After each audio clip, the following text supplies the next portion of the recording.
Voilà, donc bonjour à tous les amis, c'est Sariolan et aujourd'hui on se retrouve pour l'épisode 8 des tutos de Sario. Aujourd'hui un tutoriel, j'ai envie de dire très musical, parce qu'aujourd'hui je vais vous apprendre à jouer de l'ocarina, évidemment.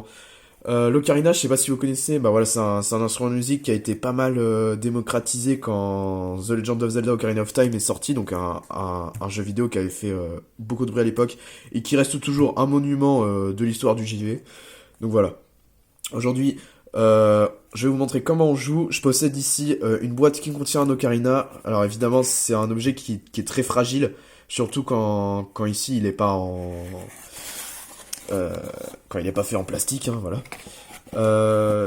J'ouvre la boîte. On a ici un petit tutoriel qui va nous être utile. Et voilà. Là, on possède une pochette qui est surtout utile pour transporter l'ocarina.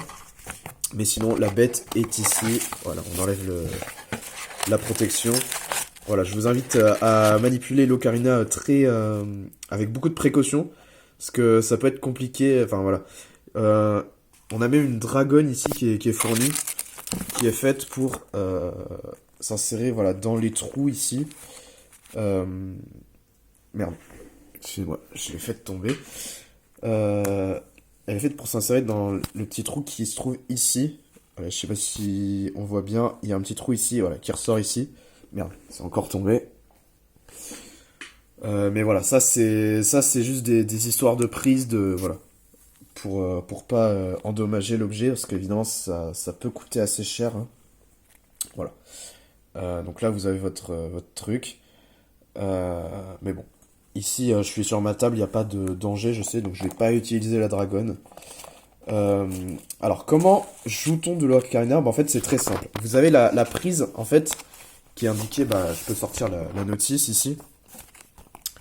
La prise est ici. Vous allez saisir avec votre main gauche la partie bah, de gauche de l'ocarina en le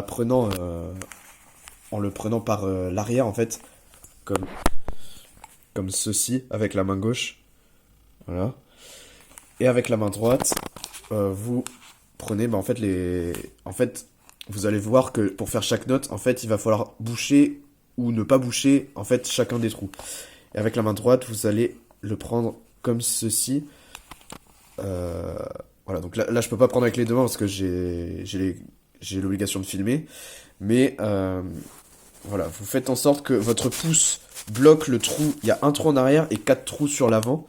Donc vos autres doigts, autres que le pouce, bloquent les quatre trous, pardon, ici là.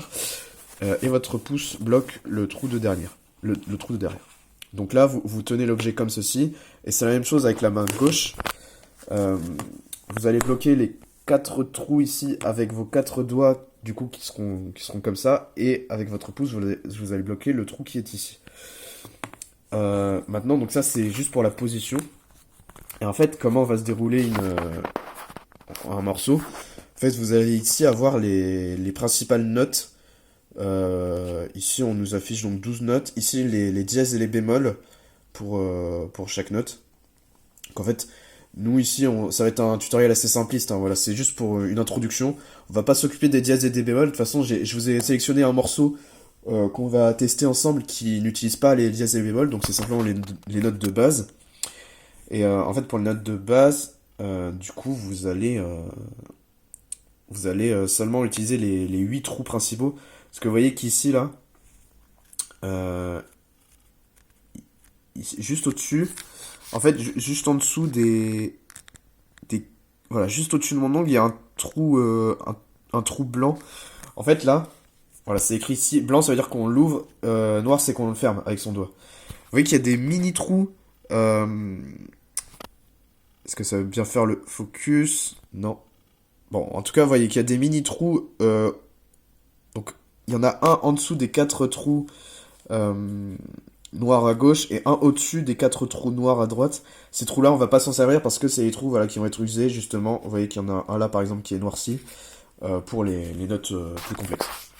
Voilà, nous, on va juste s'occuper des notes de base et même, on va pouvoir dire de la gamme de base, des 8 premières notes. Donc, Do, Ré, Mi, Fa, Sol, La, Si, Do, si vous connaissez. Alors, donc, le Do, c'est le plus simple, vous fermez tout. Et là, en fait, dans cette configuration, on va tout le temps fermer les trous. Donc, les trous qui sont les deux points noirs là, qui sont pas directement sur l'ocarina, en fait c'est le trou de derrière. C'est ces deux-là. En fait, eux, vous allez tout le temps les fermer pour les notes les plus simples. Et pour le do, donc c'est simple, pour la première note, vous allez fermer en fait tous les trous. Voilà, ici, vous fermez tout. Pour le ré, vous fermez tout, sauf du coup celui-là que vous allez ouvrir. Donc en pause réelle, ça donnera ça. Vous allez lever, voilà, ce doigt-là. Pour le mi, c'est la suite. Vous allez lever les 2. Pour le fa, vous allez lever les 3. Et pour le sol, vous allez lever les 4. Et en fait, là, ça tombe parce que j'ai pas l'autre main. Mais l'autre main sera tout le temps fermée, vous voyez. En fait, pour augmenter d'un ton, ce qu'on appelle un ton, vous allez tout le temps lever un doigt. Vous voyez, do, tout est fermé. Ré, vous fermez... vous ouvrez tout à droite. Mi, vous ouvrez encore un à droite. Fa, vous ouvrez encore un à droite. Sol, vous ouvrez toute votre main droite. Là, vous ouvrez... Alors là, c'est un peu spécial parce que vous ouvrez le troisième, vous voyez. Ici, vous ouvrez les 2 du centre. Et pour le do, vous ouvrez les 3 à gauche. Voilà. Voilà, donc ça, c'est juste les positions de base pour vos doigts. Et ensuite, une fois que vous aurez masterisé, en fait, votre cerveau a assimilé à quelle note correspond quel placement de doigt. En fait, là, il n'y a pas vraiment de stratégie. Hein. Ça, faut juste s'entraîner. C'est de l'entraînement. Vous allez pouvoir, une fois que ça c'est fait, jouer un morceau. Et donc, vous la pétez devant vos potes. Voilà, donc, je vous ai sélectionné ici une partition qui est tirée de Zelda, hein, pour rester dans le thème. Ici, on a le chant du temps. Voilà. Le chant du temps. Bon, c'est une partition au ukulélé, mais on s'en fout. Hein, c'est... Basiquement, moi, je voulais juste l'ordre des notes. Je peux vous la jouer vite fait pour vous montrer comment ça rend.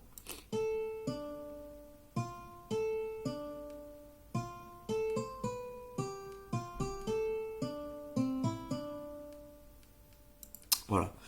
Et donc, écoutez, je vais vous jouer ça de suite. Alors, je vais être obligé de poser mon téléphone, mais c'est pas un problème.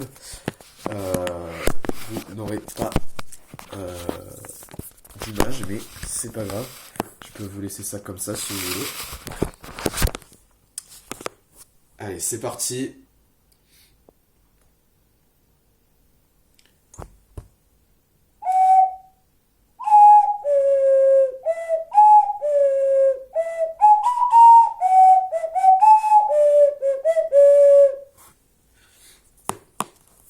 Et voilà, écoutez, c'était plutôt pas mal. En tout cas, j'espère que vous avez aimé cette petite vidéo tutoriel pour apprendre à jouer de l'ocarina. Moi, en tout cas, ça m'a fait super plaisir. Voilà, d'ici là, portez-vous bien. Je vous dis à la prochaine. C'était Sariolan. Allez, à plus tout le monde!